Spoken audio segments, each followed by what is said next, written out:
জীবনটা আমাদের একটা বইয়ের মতো। পরের পাতায়, আমাদের জীবনের পরের পাতায় কী লেখা আছে আমরা তা কেউ জানি না। তো শুভ দুপুর সবাইকে। আশা করি তোমরা সবাই খুব ভালো আছো, সুস্থ আছো। আমিও ভালো আছি। আর এখন চলে এসেছি হ্যাশট্যাগ আমরা সকলের আজকে টপিক নিয়ে। আর যেটা দিয়ে শুরু করলাম সেটাই আজকে আমাদের টপিক। আমাদের টপিক দিয়েছে আজকে মিতা আমাদের বন্ধু মিতা চ্যাটার্জি। উনি সবসময় আমাদের সাথে হ্যাশট্যাগ আমরা সকলের সাথে জুড়ে রয়েছে ওতপ্রোতভাবে। আমাদের সবাইকে নতুন নতুন রোজ টপিক দিয়ে চলেছে। তো মিতাকে আরও একবার আমার তরফ থেকে অনেক শ্রদ্ধা, অনেক ভালোবাসা। হ্যাঁ, মিতা যে লেখাটা উক্তিটা দিয়েছে একদমই সত্যি কথা। সত্যি আমাদের জীবনটা একটা বইয়ের মতো। বইয়ে তবুও কারোর হয়ে যাওয়া ঘটনা কিছু লেখা থাকে, কিন্তু যেটা যে কেউ যখন কোনো শ্রোতা কোনো কেউ পড়ে, যে বই পড়ে তার কাছে সেটা নতুন থাকে। কিন্তু লেখাগুলো যেমন একদম ওটা কিন্তু কোনো না কোনো থেকে কিছু থেকে কোনো জীবনী বা কোনো কিছু থেকে নেওয়া। কিন্তু আমাদের লাইফের কী হবে ওটাও একদমই জানা, যে মানুষ আমরা জন্মেছি, আমাদের গতানুগতিক যদি কেউ মহিলা হয়, নারী হয়, তাহলে সে বিয়ে করবে, তার একটা স্বামী স্ত্রী একটা সুন্দর সংসার হবে, সে বেড়ে উঠবে ছোটোবেলায় বাবা মার কাছে, তারপরে কিছুদিন পর আর সেখানে থাকতে পারবে না, অন্য জায়গায় চলে যেতে হবে, এইগুলো জানা। কিন্তু তারপরে যে বাকি প্রত্যেকটা স্টেপ, প্রত্যেক পদক্ষেপে কী হবে আমরা সত্যিই কেউ জানি না। প্রত্যেকের, আমি এটা মনে করি যে প্রত্যেকের জীবন একটা আলাদা আলাদা গল্প, আলাদা আলাদা একটা বই। প্রত্যেকের জীবন, কারোর জীবনের সাথে কারোর কিছুটা সিমিলারিটি থাকতে পারে, কিন্তু পুরো মিল কখনোই কোথাও নেই। হ্যাঁ, তো এত কোটি কোটি মানুষ, কোটি কোটি বই, কিন্তু তো যার প্রতি পাতায় সত্যিই কী ঘটবে, আমরা আজকের দিনটা চলে গেলে কালকে কী ঘটবে আমরা সত্যিই জানি না। আর যেগুলো জানি না সেগুলো আনসার্টেন, যাই বলো, সেটা ভালো খারাপ যাই বলো, আনসার্টেন পরিস্থিতি, তো একদম তাই। শুধু আমাদের হাতে আছে একটাই জিনিস, সেটা হচ্ছে আমরা কি এই আনসার্টেন পরিস্থিতিগুলো আমরা কি শান্ত হয়ে শান্ত হয়ে থাকতে পারবো। যদি সেটা ভালো সময় যায় তাহলে পারি, কিন্তু যদি একটু অন্যরকম হলো, সমস্যা তো থাকবেই মানুষের জীবনে। তো একটু যদি অন্যরকম সমস্যা, কিছু পরের কোনো পাতায় যদি একটু অন্যরকম সমস্যা আমাদের জীবনে এসে যায়, তখনই আমরা করে ফেলি, ভেঙে পড়ি। তো আর তখনই আমরা ভাবি যে কেন আমার সাথে এরকম, কেন, নানান প্রশ্ন আসে। তো জানি, আমি নিজের কথা বলছি, আমি বুঝি, এখন অনেকটাই বুঝি যে কিচ্ছু করার নেই। আমার যেটা হচ্ছে আমার সাথে, যেগুলো সেটাই হওয়ার ছিল, তাই হচ্ছে, সেটাই কোনো না কোনোভাবে আমারই হয়তো সৃষ্টি। হ্যাঁ, অবশ্যই তো আমার সৃষ্টি। যদি আমার লাইফে, আমার সংসার জীবনে যদি কিছু হয়, সেটা তো সংসার করবো, সেই চুজটা তো আমিই করেছিলাম, তাই না? তো আমাকেই ভুগতে হবে, এই আর। তো এখনও হয় অনেক সময় অনেক কিছুর জন্য, এখনও সেই পরের পৃষ্ঠাটা দেখে এখনও প্রশ্ন ওঠে, সেই আনসার্টেন একটা সমস্যা দেখে এখনও প্রশ্ন ওঠে মনের মধ্যে, যে কেন আমার সাথেই কেন এরকম। কিন্তু তারপরে আবার যেহেতু জানি, যেহেতু বুঝেছি এই অবধি এসে, এত বয়স অবধি এসে, সেই জন্য আবার নিজেকে আস্তে আস্তে শান্ত করি।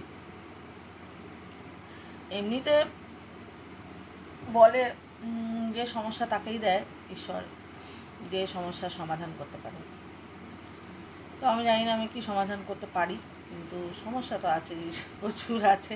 তবে এটাও জানি, ঈশ্বরের উপরে এতটাই আস্থাও আছে যে কোনো সময় সমস্যা আসলেও বলি যে তুমি যেটা করছো সেটা করো, তুমি যেটা ঠিক মনে করবে সেটাই করো। তো ভীষণ সুন্দর আজকে টপিকটা, যে আমরা প্রত্যেকটা পাতায় জীবনের কি হবে আমরা জানি না, তার সেই আর জানি না আনসার্টেন, তাও আমরা কিন্তু সেইটা নিয়েই আমরা নানান রকম চিন্তা করতে থাকি, যে কি হচ্ছে, কেন, কি হবে, হ্যাঁ কি হবে না হবে। যে কোনো কিছু, হাসি যদি মানে যদি কোনো এমন সমস্যাও আসে যে তোমার কাঁদতে চোখের জল ফেলতে হচ্ছে, সেটাও কিন্তু পার্ট। তো এমন ভাবার কিছু নেই যে চোখের জল ফেলছি তার মানে আমি হেরে গেছি বা কিছু। চোখের জল ফেলাটাও একটা পার্ট, ওটাও দরকার আছে।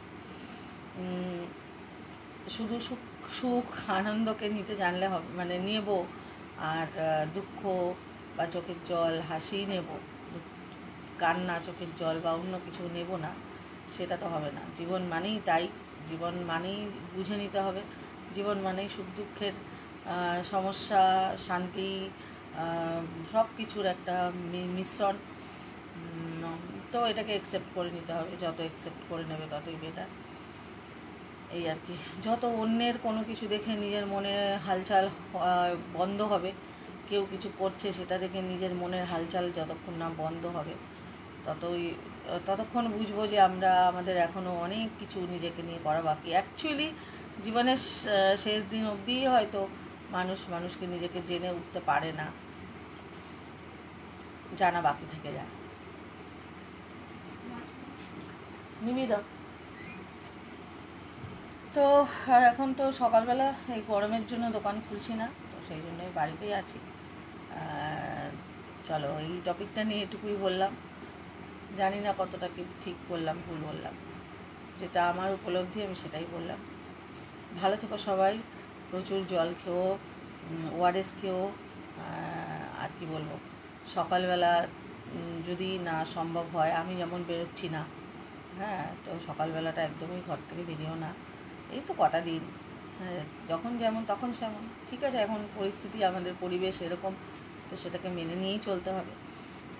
কেউ কেউ বলবে না আমার তো এই এই পরিস্থিতিটাকে অনেকে অনেক রকমভাবে দেখবে। কেউ বলবে যে আমার তো না, আমার লস হয়ে যাবে, অনেক ব্যবসার বা কাজের লস হয়ে যাবে। তো আমি বলবো একটু লস হোক না, কী আছে, সারা জীবন কামাবে, সারা বছর কামাই করবে। কিছু মানুষ আছে যাদের না বেরোলে খাওয়া জুটবে না, তাদের তো বেরোতেই হয়, কিছু করার নেই। তবে এটাও সত্যি কথা, আমি দেখেছি আমরা এত গরিবদের নিয়ে এত সিম্প্যাথি দেখাই ঠিকই, কিন্তু এই গরিবরা যখন ধরো সুস্থ সময় থাকে, যেমন পিঁপড়ের যখন বর্ষা থাকে না তখন খাবার জোগাড় করে রেখে দেয়, তো এই গরিবরাও কিন্তু অনেকে আছে, আমি সবার কথা বলছি না, অনেকে আছে যারা টাকা ইনকাম করে উড়িয়ে ফেলে নানান রকম নেশা এই সেই করে, তখন ওরা ভবিষ্যতের কথা চিন্তা করে না, সেই জন্যই ওরা ভোগে, ঠিক আছে। আর তো কিছুটা কর্মের ফল আছেই, অনেক কিছু আছে, সব কিছু এইভাবে বলা যায় না। তো এই আর কি, তো ওই এক্সকিউজগুলো দিয়ে লাভ নেই যে গরমে আমাকে বেরোতেই হবে। ঠিক আছে, আমি যেমন সব ধরনের মানুষের সাথে মিশি, তো সেই জন্যই কথাটা শেয়ার করতে পারছি। কালকে একজন বলছিল, আমি বলিনি, সে বলছিল যে দরকার নেই আর শুধু জল ঢালা ভাত, আলু সিদ্ধ বা আলু ভাজা খাবো, তাও কাজের দরকার নেই, বেরোতে হবে না, ঘরে থাকো। তা সেটাই, যেরকম পরিস্থিতি সেরকম পরিস্থিতির মধ্যে আপনাদের সামাল দেওয়ার মতো ঈশ্বর শক্তি দিয়েছে সবাইকে, সব স্তরের মানুষকে। তো সেই জন্য যাদের গরম, তারা সেই গরম সহ্য করারও ঈশ্বর শক্তি দিয়েছে। যাদের বেরোতে হবে, যাদের পয়সা নেই, সেই সব কিছুই আমাদের এই মেন্টাল ভাবনা চিন্তার, মানসিক ভাবনা চিন্তার উপরে আমরা কীভাবে কোনটাকে ভাবি। কেউ এসি ঘরে বসেও শান্তিতে নেই, আর কেউ রোদে গাছতলায় বসেও শান্তিতে আছে। এই আর কি, সব কিছু মানে মেন্টাল স্টেটের উপরে।